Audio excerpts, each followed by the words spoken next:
இப்போ வந்து நம்ம முட்டை குழம்பு செட்டில் வந்து என்னென்னு பார்த்துடலாம். இது வந்து இஞ்சி பூண்டு பேஸ்ட்டு, இது வந்து ஒரு வெங்காயம் கட் பண்ணி எடுத்திருக்கேன். இது வந்து பெரிய தக்காளி ஒன்று வந்து மேஷ் பண்ணி வச்சுருக்கேன். அதுக்கப்புறம் வந்து 3 முட்டை, அப்புறம் உருளைக்கிழங்கு ரெண்டுத்துமே வேக வச்சு உரித்து வச்சுருக்கேன். இதில் தனியாத்தூள் அப்புறம் ரெட் சில்லி பவுடர் ரெண்டுமே இருக்குது. கொஞ்சோண்டு கொத்தமல்லி, ஜீரகம், அதுக்கப்புறம் பெருங்காயம். இதெல்லாம் வந்து நம்மளுக்கு சமைக்க தேவையான பொருட்கள். இது எப்படி சமைக்கலாம்னு வாங்க பார்க்கலாம். ஃபஸ்ட் வந்து நம்ம முட்டை வந்து ஃப்ரை பண்ணி எடுத்துக்க போகிறோம். அதுக்கு வந்து கத்தி எடுத்து இது மாதிரி கோடு கிழிச்சு வச்சுக்கோங்க. இந்த 4 சைடுமே பாருங்கள், இது மாதிரி வந்து கீறிக்கோங்க. இதை வந்து நம்ம இப்போ ஃப்ரை பண்ணி எடுத்துக்க போகிறோம். வந்து கடாயில் வந்து எண்ணெய் வந்து நல்லா காஞ்சிடுச்சு. ஸோ நம்ம வந்து முட்டையை வந்து ஆட் பண்ணிக்க போகிறோம். முட்டை வந்து ப்ரௌன் கலரில் வர வரைக்கும் நம்ம நல்லா இதை வந்து ஃப்ரை பண்ணி எடுத்துக்க போகிறோம்.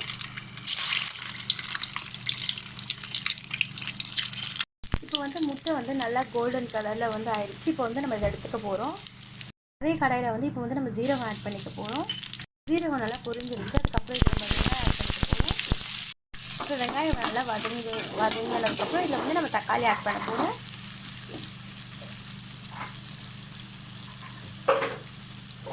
இப்போ வந்து வெங்காயம் வந்து நல்லா குக் ஆகிடுச்சு. இதுக்கப்புறம் வந்து நம்ம தக்காளி ஆட் பண்ணிக்க போகிறோம்.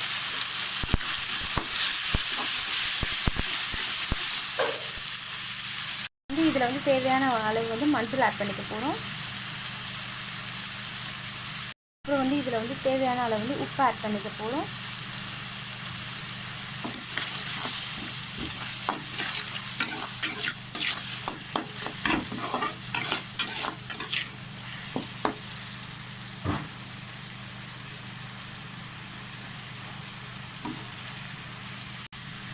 இப்போ வந்து தக்காளி வந்து நல்லா வதங்கிடுச்சு. இப்போ வந்து நம்ம வச்சுருக்க எல்லா மசாலாவுமே இதில் ஆட் பண்ண போகிறோம்.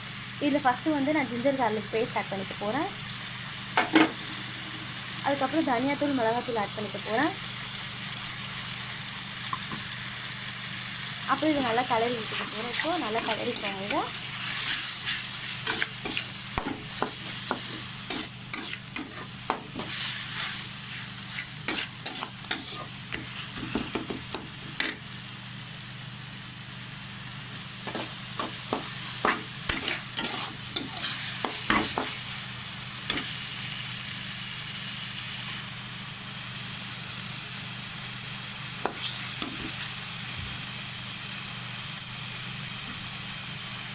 இதை இதை வந்து நம்ம நல்லா ஒரு 5 நிமிஷம் வந்து நல்லா வதக்கிட்டு போகிறோம்.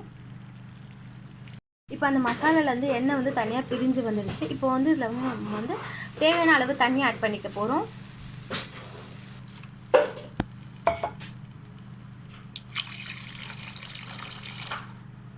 இப்போ தண்ணி ஊற்றிட்டு நல்லா மிக்ஸ் பண்ணிக்க போகிறோம். அப்படின்ட்டு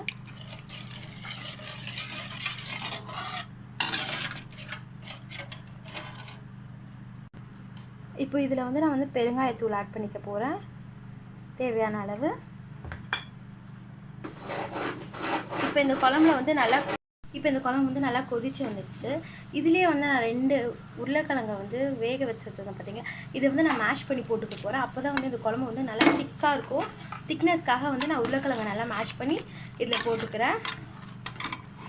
இது கொதிச்சு வரும்போது வந்து இதில் வந்து நான் வந்து ஃப்ரை பண்ணி எடுத்துக்கிட்ட முட்டை ஆட் பண்ணிக்க போகிறேன். முட்டை அதுக்கப்புறம் கொஞ்சம் இருக்கிற பேலன்ஸ் இருக்க உருளைக்கிழங்கு எல்லாத்தையுமே வந்து இதில் ஆட் பண்ணிட போகிறேன். இதை வந்து இன்னும் 2 நிமிஷம் கொதிக்க விடுங்க. கொதிச்சு வந்ததுக்கப்புறம் கொத்தமல்லி ஆட் பண்ணிவிட்டு அதுக்கப்புறம் இந்த குழம்பு வந்து ரெடி ஆகும். இதை வந்து நீங்கள் டேஸ்ட் பண்ணி பாருங்கள். இப்போ இந்த குழம்பு வந்து கொதிச்சு வரும்போது இதில் வந்து கொத்தமல்லி ஆட் பண்ணிக்கோங்க. இப்போ இந்த குழம்பு வந்து நல்லா ரெடி ஆகிடுச்சு. இதை வந்து நீங்கள் சுடுசுடுவாக எடுத்து சப்பாத்திக்கு, ரைஸ்க்கு, தோசைக்கு வந்து இது சாப்பிட்லாம். இது சூப்பராக இருக்கும் டேஸ்ட். நீங்களும் செஞ்சு பாருங்கள் வீட்டில்.